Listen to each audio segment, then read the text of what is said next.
Bon, eh bien, salut à tous. Aujourd'hui, on va voir ensemble comment faire des rendus en wireframe. C'est assez rapide à faire et puis, je trouve que le résultat il est plutôt sympa. Donc, on va avoir plusieurs façons. Donc, en premier, on va utiliser le réseau d'atomes. Donc, vous cliquez ici, vous choisissez réseau d'atomes et vous mettez votre objet dedans. Et du coup, voilà, comme vous voyez, ça, il y a plus les polygones, en fait, il y a plus que les lignes avec des boules. Alors les boules, si on fait les sphères de la même taille que les lignes, du coup elles se confondent et ça fait une wireframe. Alors je vais juste recadrer ça un peu comme il faut. Donc on clique sur le réseau d'atomes et ici on voit rayon des sphères. Donc si je mets 2 comme le rayon des cylindres, voilà, il n'y a plus les sphères, elles y sont toujours, mais comme elles font la taille des cylindres, elles se voient pas, on va dire. Donc là, ça fait un peu épais pour de la wireframe. Je vais juste du coup baisser les deux valeurs. Je vais mettre 0,3. On va voir. Ça donne quelque chose comme ça. Et si on fait un aperçu, voilà, on a bien le rendu. C'est que des fils. C'est ce qu'on voulait. Donc ouais, parce que pour ceux qui savent pas, wireframe, en fait, c'est ça. C'est comme si on faisait. Donc je vais réafficher tout. Je vais réafficher la guitare normale. C'est comme si on faisait affichage ligne, en fait. C'est que des lignes. Je vais pas mettre la grille. Voilà, wireframe c'est ça, à la limite vous pouvez faire même un screenshot comme ça, puis ça marche aussi quoi.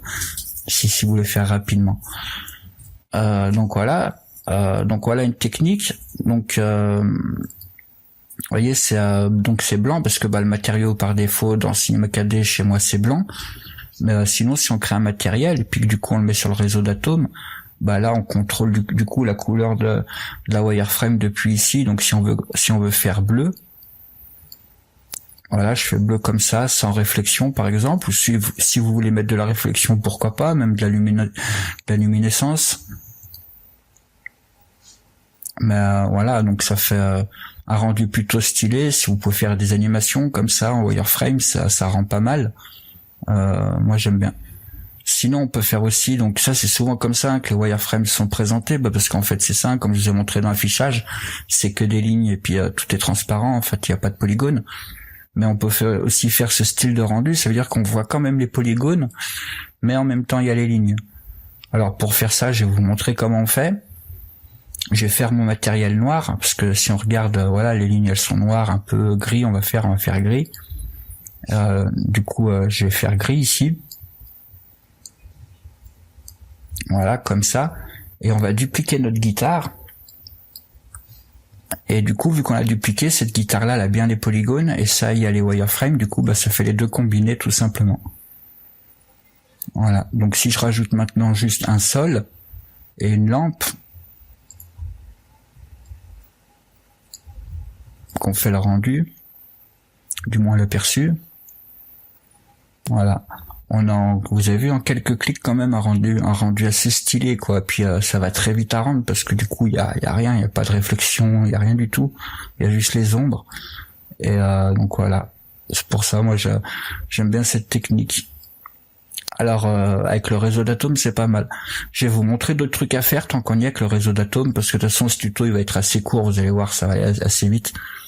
Je vais effacer la guitare, effacer tout. Bon, on va garder le sol. Si vous, par exemple, voulez faire une cage pour, remplir une cage de sphères ou de cailloux, peu importe. Donc, je fais un cube. Je le mets dans le réseau d'atomes. Donc, j'aimerais mettre un ombrage de Gouraud pour qu'on voit. Le réseau d'atomes, je vais refaire un réseau d'atomes par défaut pour qu'on reprenne tout depuis le début. Je vais reprendre un réseau d'atomes ici. Je mets le cube dedans. Donc vous voyez par défaut toujours pareil, il y a les barres et des boules. Donc on va faire les boules de la même taille que les barres ici. Donc je vais mettre 2.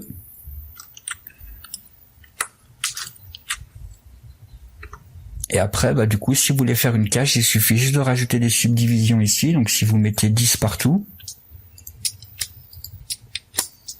voilà, ça vous fait votre cage assez rapidement.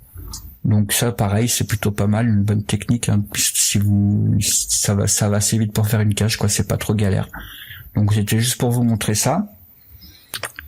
Ensuite, on peut faire, je vais faire du coup une sphère. Je vais la mettre sur le sol. On peut utiliser Sketch and Toon. Je vais effacer ce matériel-là, on n'en a plus besoin.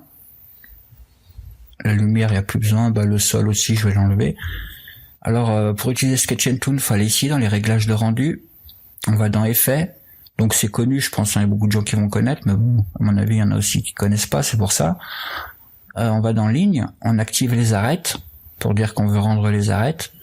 Et quand on a ajouté l'effet ici, Sketch and Toon, ça a rajouté ici un effet, un matériel, Sketch and Toon.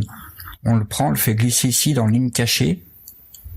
On va dans Ombrage, on va tout désactiver, donc l'arrière-plan, on désactive, et les objets, on désactive aussi. Voilà. C'est tout ce qu'il y a à faire. On va créer juste un matériel parce que là si on fait un rendu on voit qu'on voit notre sphère, hein.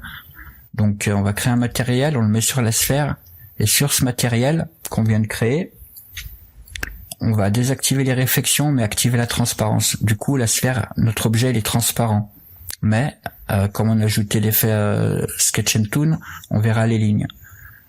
Donc juste comme ça, on va juste voir un truc affichage, ombrage de gourou et ligne. Voilà, vous voyez un petit peu les wireframes comme elles sont. Voilà ce qu'on est censé voir. Donc là je fais exprès, hein, je fais le rendu, mais vous allez voir c'est pas le résultat qu'on va avoir. Donc j'ai cliqué sur rendu, ça charge un peu, c'est un peu plus long à calculer là par contre.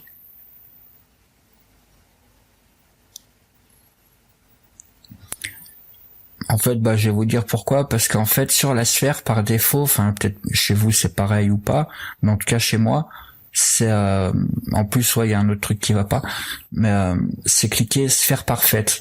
C'est-à-dire qu'en fait, on met ici une sphère de 24 segments, mais c'est dans le visualisateur ici, elle a 24 segments, mais quand on fait le rendu, en fait, elle en a peut-être 10 fois plus, en fait, je sais pas, mais elle en a beaucoup plus pour que la sphère, elle soit bien ronde, parce que si on met 12, vous voyez, la sphère, elle est plus vraiment ronde, vous voyez, on voit les angles, et mais seulement si on fait un rendu, on va le faire. Mais je vais mettre le matériel Sketch and Toon. Là, on n'avait rien vu juste avant, c'était tout noir, parce que si on va dans Sketch and Toon, le matériel, donc vous pouvez pareil, hein, comme on a vu avant, sur le matériel, vous pouvez tout régler, ici la couleur, l'épaisseur du trait, je vais baisser un peu, je vais mettre 0,5. Mais c'est surtout la couleur qui nous intéresse, vous voyez, c'est noir, et du coup, quand on fait des aperçus, c'est sur fond noir, donc c'est normal qu'on voyait rien. Et si je mets gris comme ça, voilà, ça fera cette couleur-là, gris. Donc on refait un aperçu. Donc la sphère, j'ai mis 12 segments, vous voyez, il n'y a pas grand-chose. Pourtant, je vais faire un aperçu, vous allez voir, ça va être, il va y avoir beaucoup plus de traits. Voilà, donc ça a fait l'aperçu. Donc vous voyez, il y a tout plein de traits, la sphère, elle est parfaite.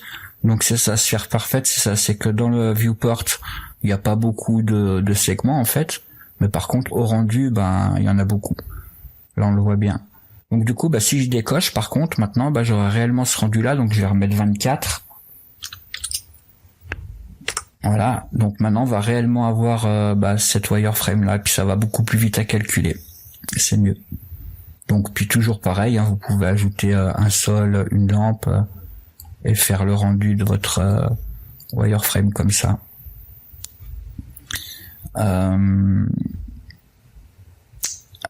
Donc Sketch and Toon on a vu, je vais supprimer Sketch and Toon, le matériel là aussi, le sol et la lumière on va garder pour l'instant, c'est bon.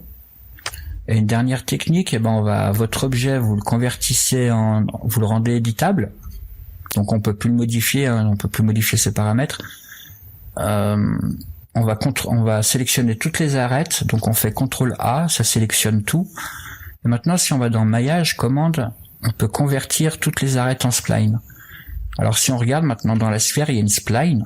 Je vais la sortir, je vais masquer la sphère, on en a plus besoin. Et voilà, on n'a que des splines.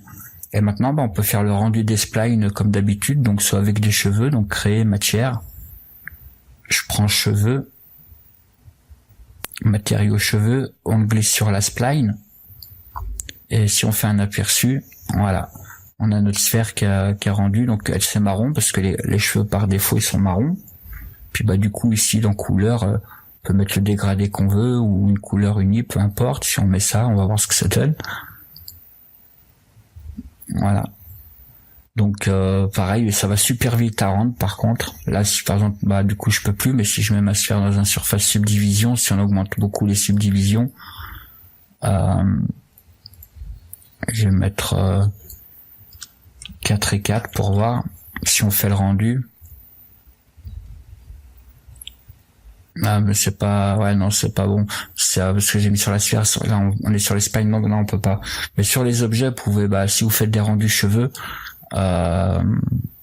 ça calcule super vite. Voilà, je peux pas vous montrer parce qu'on est sur des splines. Je crois pas que les surfaces subdivision ça duplique pas les splines. Mais sinon on peut faire ça puis faire des rotations, ça augmente un petit peu.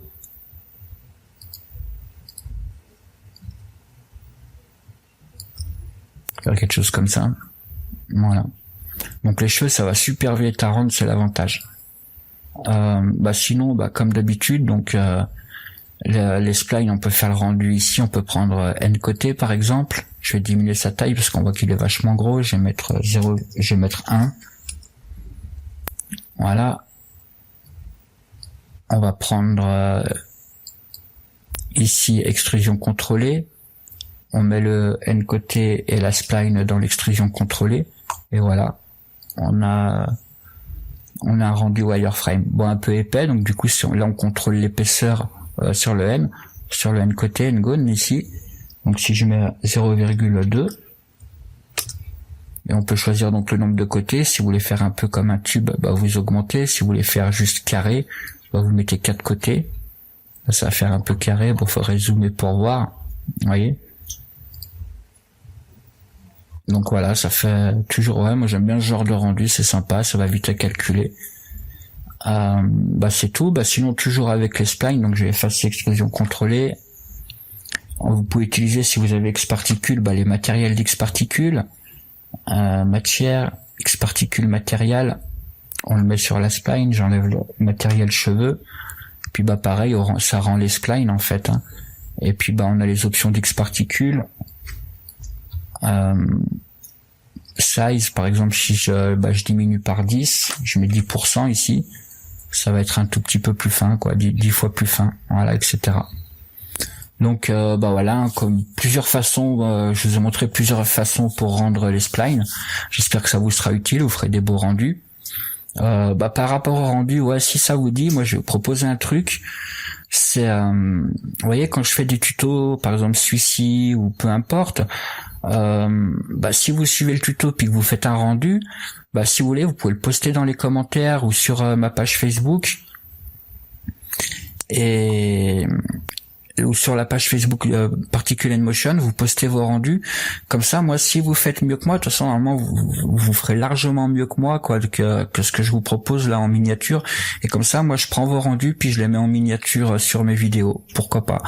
Donc, si ça vous intéresse que je mette vos rendus en miniature sur mes vidéos, n'hésitez pas à les poster soit dans les commentaires sur YouTube, mais bon, c'est plus galère. À mon avis, le mieux, c'est dans Facebook. On peut directement, ajouter des images.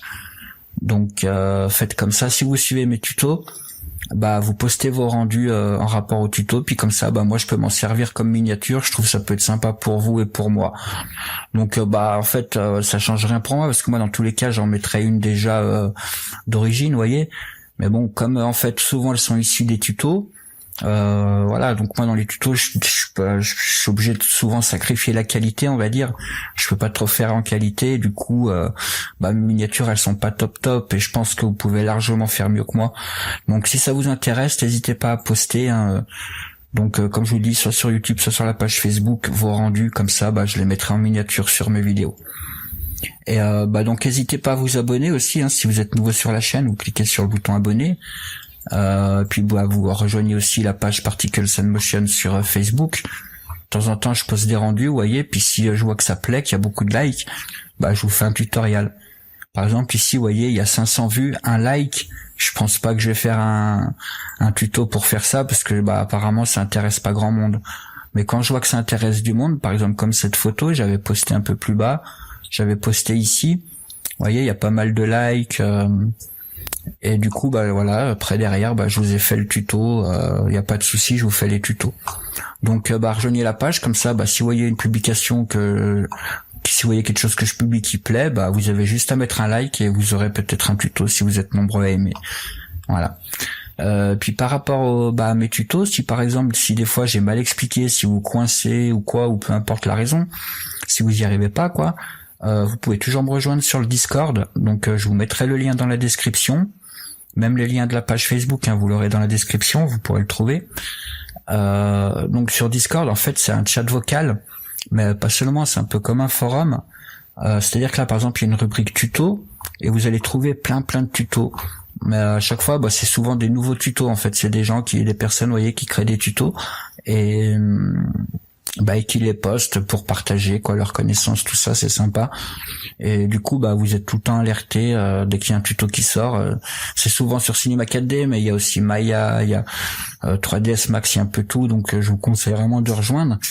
Il y a plein de rubriques, des nouvelles, des ressources, vous pouvez trouver des ressources, du travail. Par contre, si vous venez, faut passer par ici. D'abord en premier, présentation. Mais vous voyez, les présentations, c'est en 2 lignes. C'est vous mettez votre pseudo, votre nom, qu'on sache qui vous êtes, ce que vous faites dans la vie, si vous êtes étudiant, si vous travaillez, quel âge vous avez, votre pays et quel logiciel vous utilisez. Donc c'est vraiment pas grand-chose, ça prend 2 minutes. Et comme ça, vous faites partie du groupe. Et comme je vous dis, il y a plein de news à suivre, plein de trucs. C'est comme un forum.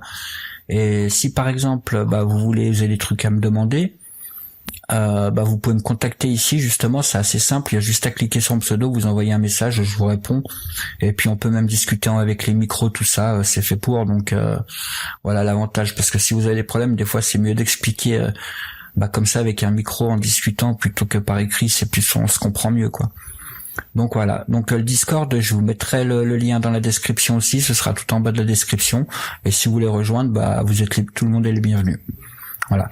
Donc j'espère que mon petit tuto assez rapide sur les wireframes vous sera utile, vous ferez des jolis rendus, et n'hésitez pas à les poster dans les commentaires au cas où, peut-être pas pour les wireframes, parce que pour le coup, ce tuto il est pas super intéressant, mais pour les futurs tutos, pensez-y, ou même les précédents, vous pouvez toujours, si vous suivez un ancien tuto, vous pouvez toujours poster vos rendus là sur les boules ou sur celui-ci, peu importe. Et comme ça, je choisirai la meilleure miniature et puis je la mettrai. Bon je vous dis à très bientôt pour un nouveau tutoriel. Allez, bye bye.